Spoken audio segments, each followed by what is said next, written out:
Child custody വിഷയത്തിൽ പുതിയ guide ലൈനുമായി ഹൈക്കോടതി. പുതിയൊരധ്യായത്തിലേക്ക് ഏവർക്കും സ്വാഗതം. ചാനൽ സബ്സ്ക്രൈബ് ചെയ്യാനും ഉപകാരപ്രദമെങ്കിൽ ഷെയർ ചെയ്യാനും മറക്കരുത്. കുട്ടിയുടെ ബെസ്റ്റ് ഇൻട്രസ്റ്റിന് മാതാപിതാക്കളുടെ തുല്യ ഉത്തരവാദിത്തം ഉണ്ടാകേണ്ടതുണ്ട്.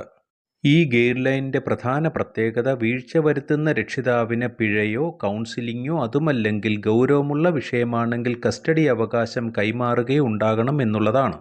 ഇരു രക്ഷിതാക്കൾക്കും കുട്ടിയുമായി അർത്ഥവത്തായ ഒരു ബന്ധം സ്ഥാപിക്കാൻ കഴിയുക എന്നതാണ് ഇതിൻ്റെ ഉദ്ദേശം.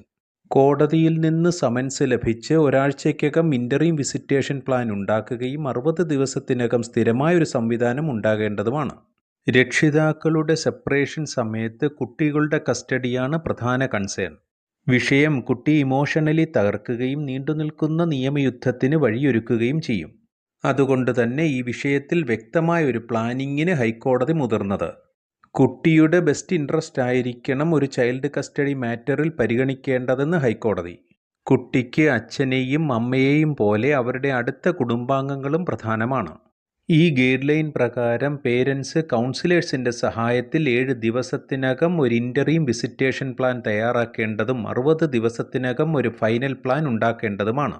കസ്റ്റഡി ലഭിച്ചിട്ടില്ലാത്ത രക്ഷിതാവിന് കുട്ടിയോടൊപ്പം രാത്രികാലങ്ങൾ ഉൾപ്പെടെ വീക്കെൻഡിലും ആഘോഷങ്ങളിലും മറ്റവധി ദിവസങ്ങളിലും കുട്ടിയെ ലഭ്യമാകുന്നതിനും തുടങ്ങി നിരന്തരമായ കോണ്ടാക്റ്റ് ഇരു രക്ഷിതാക്കളുമായി ഉണ്ടാകണമെന്ന് വ്യവസ്ഥ ചെയ്യുന്നു.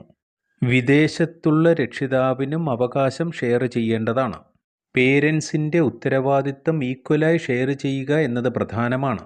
കുട്ടിയുമായുള്ള വിസിറ്റേഷൻ സെഷൻ ചൈൽഡ് ഫ്രണ്ട്ലിയായ ഒരു അന്തരീക്ഷത്തിലായിരിക്കണം. അത് കോടതി പരിസരങ്ങളിലല്ല നടക്കേണ്ടത്.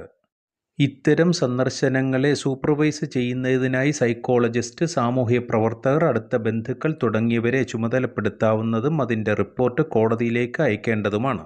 കൂടാതെ വിഷയത്തിൽ മാനസിക പീഡനം നടത്തുന്ന കക്ഷിയിൽ നിന്ന് കസ്റ്റഡി അവകാശം ഷിഫ്റ്റ് ചെയ്യാനും ഹെവി കോസ്റ്റ് ഈടാക്കാനും വ്യവസ്ഥ ചെയ്യുന്നു. മറ്റൊന്ന്, ഇരു രക്ഷിതാക്കളും കുട്ടിയെ ശരിയായ രീതിയിൽ നോക്കാൻ ഫിറ്റ് അല്ലാതെ വന്നാൽ സ്ട്രിക്റ്റ് മോണിറ്ററിങ്ങിലൂടെ ഗ്രാൻഡ് പേരൻസിനോ മറ്റ് ബന്ധുക്കൾക്കോ ഫോസ്റ്റർ ഹോംസിലേക്കോ നൽകാവുന്നതുമാണ്.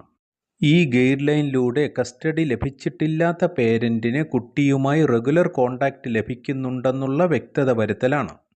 വിദേശത്തുള്ള രക്ഷിതാവിന് ഓൺലൈനായി കോണ്ടാക്റ്റ് ചെയ്യാനും അവധി സമയത്ത് കസ്റ്റഡി ലഭിക്കാനുമുള്ള അവകാശമുണ്ട്. ഇവിടെ ഭാര്യാഭർത്തൃ തർക്കമല്ല പരിഗണിക്കേണ്ടത്, മറിച്ച് കുട്ടിയുടെ ബെസ്റ്റ് ഇൻട്രസ്റ്റ് പ്രൊട്ടക്റ്റ് ചെയ്യപ്പെടണം എന്നതാണ്. ഇരു രക്ഷിതാക്കളുമായി നല്ല ബന്ധം നിലനിർത്തുന്നുണ്ടെന്ന ബോധ്യം കുട്ടിക്ക് ലഭിക്കേണ്ടതുണ്ട്. തൻ്റെ രക്ഷിതാവിൽ നിന്ന് മാറ്റി നിർത്തൽ ഉണ്ടാകരുത്. കുട്ടിക്ക് ഗുണകരമെങ്കിൽ ഒന്നിടവിട്ട ആഴ്ചകളിൽ ജോയിൻറ്റ് കസ്റ്റഡിയും അനുവദിക്കാവുന്നതാണ്. വിസിറ്റിംഗ് റൈറ്റ് ബ്രീച്ച് ചെയ്യപ്പെടുന്ന ഓരോ സമയത്തും എതിർഭാഗത്ത് നിന്ന് ഫൈൻ ഈടാക്കാനും കഴിയും. അതുമല്ലെങ്കിൽ കൗൺസിലിങ്ങോ ഗൗരവമുള്ള വിഷയത്തിൽ കസ്റ്റഡി ഷിഫ്റ്റ് ചെയ്യാൻ ഓർഡർ ഇടുകയോ ആകാവുന്നതാണ്.